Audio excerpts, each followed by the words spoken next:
Olá, guardiões! Olá, alunos, tudo bem?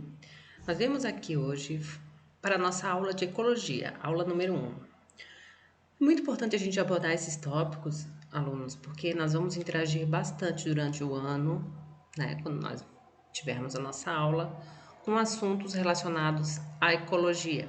Então, é bem importante que vocês estejam num lugar calmo para ver essa aula, tá bem? Para que a gente possa, então, entender bem o que são seres vivos e não vivos. Vamos lá. Os seres vivos e os elementos não vivos, eles compõem um ambiente. Então, o ambiente é todo ao redor, tudo que você vê de ambiente, né, é composto ali de seres vivos e os seres não vivos, que a gente também chama de elementos não vivos. Vou falar de um exemplo aqui, que tem uma figura, né, do fundo do mar, aqui, ó, tem vários seres vivos, como, né, os peixes, né, a coisa que diferencia os seres é que uns possuem vida e outros não. Aqui, ó, os seres vivos, como eu estava falando, os peixes, as anêmonas, as algas, e os seres não vivos, e os elementos não vivos, né? Os elementos não vivos aqui a gente pode encontrar a água, rochas, e aqui na floresta também, todos esses animais, né? E também as plantas são seres vivos, tá bem? E também aqui tem o ar. O ar é um elemento da natureza que é um elemento não vivo. Isso que a gente vai aprender. Quais são essas diferenças, né? Os seres, eles existem de muitas formas e tamanhos e cores, né? E a diferença entre é que uns possuem vida e outros não. Coloquei também para vocês verem que isso aqui também é um ambiente, né? E existem muitos seres aqui. Ó, existe um ser humano, que ele é um ser vivo, mas olhem também, existe o ar, a água, as pedras que foram feitas essas calçadas, esses são elementos não vivos. Ou seja, os elementos não vivos, eles são aqueles que não possuem vida, mas que eles são da natureza, como o ar, a água, o solo, as pedras, tá bem? Então, os seres vivos, o que diferencia eles dos seres não vivos? E é o que a gente vai falar aqui para frente são sobre os seres vivos, tá bem? Os seres vivos, eles nascem, eles crescem, eles se alimentam, eles respiram e depois eles se reproduzem e morrem. Essas são as características básicas dos seres vivos, né? E esses seres vivos, eles têm uma grande variedade, né? Então pensem nos seres vivos de todo o planeta, né? A gente depois sabe que a gente já viu alguns animais, né, aqui da nossa região, nossas plantas, só que pensem sempre do planeta inteiro, né? Então, é muita variedade. Existem desde os microscópicos até a estrela do mar, a foca, os grandes animais, né? Olha, a água viva. Então, são muito variados esses animais. E por isso se criou um sistema de classificação desses seres. E ele separa esses seres em grupos, o que facilita o estudo desses organismos, né? E também a identificação deles.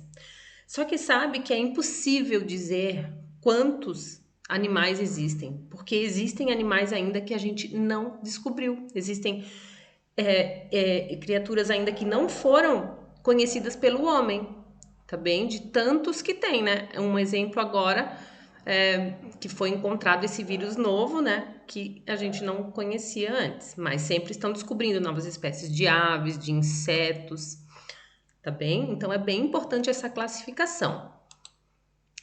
Vamos supor, essa classificação ela forma grupos. Eu botei um exemplo aqui das baleias. Existem vários tipos de baleia nos oceanos, né? Mas elas formam um grupo, né? Como também as folhas, os vegetais, todos formam um grupo. Olha que tantas folhas diferentes, né? Que existem das árvores. E isso também classifica elas. Por quê? Porque eles fazem com que os seres vivos sejam agrupados de acordo com as suas características. até mesmo aqueles que a gente não enxerga a olho nu, né? Que são animais que são microscópicos, que são tão pequenos que a gente não enxerga só olhando o microscópio. Aqui eu botei o zooplâncton, que são organismos que estão presentes e flutuam nos oceanos, mares, lagos e lagoas, rios. Então, dentro da água que a gente não vê, tá? E até esses animais têm uma classificação especial, tá? De acordo com as suas características. Isso que os estudiosos fazem. Para quê? Identificar cada espécie e colocar um nome nela, para que seja conhecido em todo o planeta como esse mesmo nome científico, que é o que a gente conhece alguns já que vamos ver para frente. Então, os estudiosos, eles fizeram a classificação, uma das classificações dos seres vivos é em 5 reinos diferentes. O reino Monera, que é conhecido como o reino das bactérias e cianobactérias, tá? O protista, que são as algas, o grupo das algas e protozoários. Nós vamos conhecer no nosso curso, quem tiver interesse também de pesquisar, tá? É bem interessante. O reino Plantae, que estão todas as plantas, também, ó, as árvores, os musgos, né? O reino Fungi, que é o reino dos fungos, os cogumelos, né, as leveduras, que são organismos muito diferentes. Eles até têm um reino próprio por isso. E o reino Animalia, que é o nosso reino, que são os poríferos e os mamíferos, tá? Então, esses são, aqui eu tenho esse desenho, só para não esquecer aqui falar que os vírus, como eles não possuem célula, eles não pertencem a nenhum reino desses aqui, ó. Porque os seres vivos, eles são constituídos de células. Todos os seres vivos, nem que seja uma célula só, que são os seres unicelulares, mas eles têm que ser constituídos por células, tá bem? Bom, então aqui como eu falei para vocês, o reino Monera aqui embaixo, né? Depois o reino protista aqui, que são as algas. O reino Fungi aqui, o número 4. O reino Plantae e o reino Animalia. Todos esses são grupos de animais, que dentro de cada grupo tem outro grupo e outro grupo, até que cada um fique bem pertinho dos seus parentes, né? Dos seus próximos, as suas características próximas. Aqui eu coloquei alguns reinos, ó. Eu coloquei um exemplo do reino Animalia e um exemplo do reino Plantae. Animalia eu coloquei o homem. Como que é o nome da espécie do homem? Homo sapiens. É homem, o ser humano, né? Esse número aqui de espécie, pessoal, é um nome que é conhecido em qualquer lugar, seja aqui no Brasil ou em países que falam outras línguas, como na Itália, né, que fala italiano, ou na França, que fala francês. Todos esses países vai ser a mesma designação, Homo sapiens. E aqui tem toda outra classificação que vem depois do reino, né? Depois de reino vem todas essas outras classificações para depois chegar a um nome científico, que é o que a gente vai saber sempre quando a gente vê alguma espécie, a gente vai tentar identificar. E da planta, peguei um alface, ó, ele é do reino Plantae e o nome dele é Lactuca sativa, tá? Então, cada ser vivo tem um nome científico nessa classificação, que é bem interessante, ó.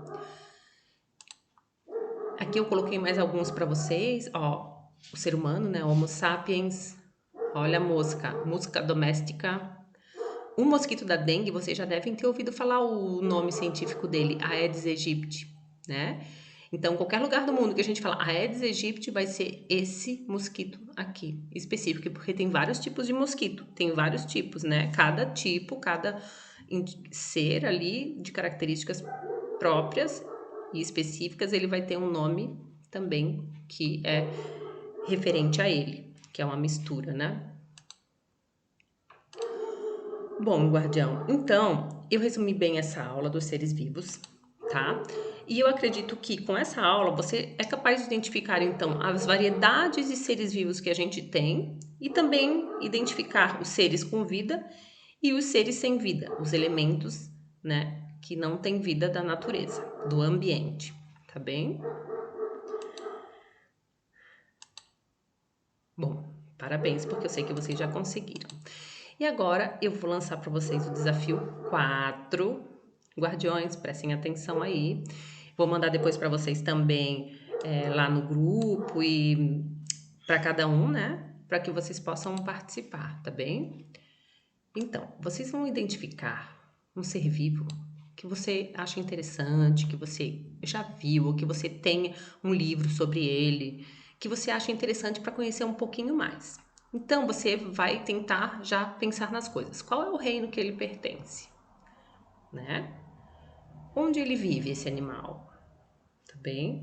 As principais características dele, ele tem uma alimentação, se ele for um animal, ou ele tem uma nutrição, se ele foi do reino das plantas, né? Principal característica do corpo dele, né? O que que ele tem? Vamos supor, a tartaruga tem uma carapaça, né? Nada. Pode ser do mar ou pode ser da terra. E será que você consegue identificar o nome científico desse animal? Se você tiver dúvida, pode perguntar para mim que eu ajudo, tá bem? Ou qualquer uma das professoras. Então, depois que você fizer a pesquisa, olha lá o desafio. Você vai anotar tudo no seu caderno, colocando a data e fazer um desenho ou uma colagem desse ser.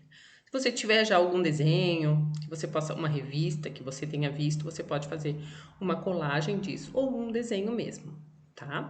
E daí você vai bater uma foto desse seu desafio ou fazer um filminho ou um vídeo e mandar pra gente, tá bom? Porque depois, quando voltarem as nossas aulas, também a gente vai compartilhar na sala para estudar um pouco mais. E enquanto isso, a gente vai fazer postagens no YouTube para que as pessoas também aprendam um pouco com o que a gente aprendeu, tá, guardiões? Então, eu acho muito legal esse desafio.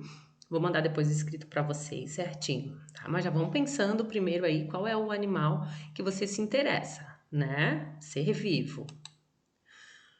Bom, guardião, foi mais um prazer essa nossa aulinha. Teremos mais aulas sobre ecologia, vários assuntos bacanas, tá bem? E eu aguardo as dúvidas de vocês. Um beijo.